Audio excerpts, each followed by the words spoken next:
है फलक की कहानियों का अद्भुत संसार।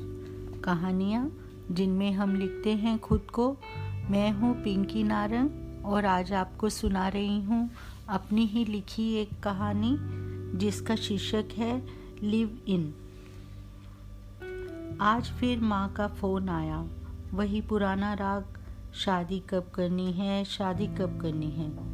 यूएस में कोई अच्छा भारतीय लड़का नहीं मिल रहा तो थोड़े दिन की छुट्टी लेकर इंडिया आ जाओ, माँ बोलती जा रही थी और वो सिर्फ सुन रही थी। सब कुछ बोलने के बाद माँ ने ठंडी सांस भरते हुए कहा, चल छोड़, तुझे अब कौन सा इंडिया बसना है।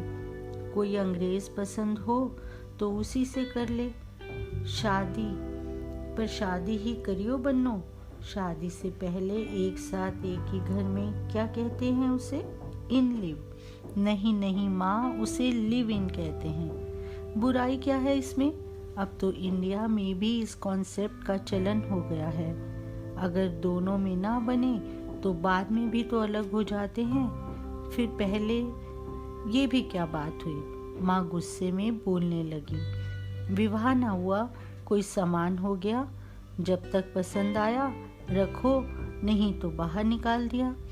मन्नू, कहीं तू भी तो अंग्रेज़ों की तरह, कांपती आवाज़ में जैसे ही माँ ने अपनी बात पूरी की। माँ सिग्नल नहीं आ रहा, कहते हुए मन्नू ने फ़ोन रख दिया। हज़ारों मील दूर बैठी माँ के मन ने बेटी की दुविधा को शायद महसूस कर लिया था।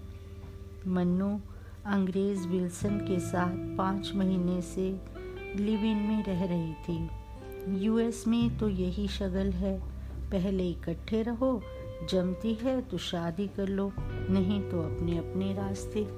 लेकिन इतने साल यूएस में रहने के बाद भी संस्कारी मन्नू के संस्कार ऐसी बातों से इत्तेफाक नहीं रखते थे। पर जब उसके ऑफिस में साथ काम करने वाले विल्सन के साथ पहले दोस्ती और फिर शादी से पहले पश्चिमी सभ्यता के चलन के हिसाब से लिव इन का प्रस्ताव रखा तो उसके अंतर्मन में कई दिन तक द्वंद्व चलता रहा। पर उसे ये भी विश्वास था विल्सन उसके साथ रहने पर उसका इतना आदी हो जाएगा कि वो दोनों जल्द शादी कर लेंगे। विल्सन जब उसकी डस्की स्किन और बड़ी बड़ी आंखों की तारीफ करता तो उसका विश्वास और गहरा हो जाता।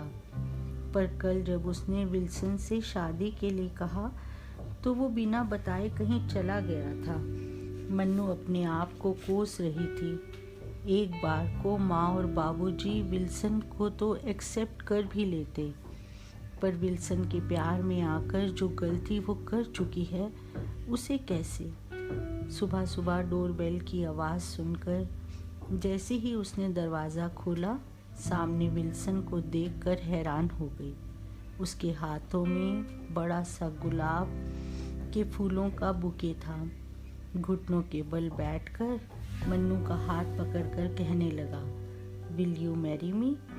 मन्नू शर्माते हुए अंदर भाग गई। माँ बाबूजी को भी तो गुड न्यूज़ देनी थी। ये कहानी यहीं तक। फिर मिलते हैं एक नई कहानी के साथ चैनल किस्सा कहानी पर।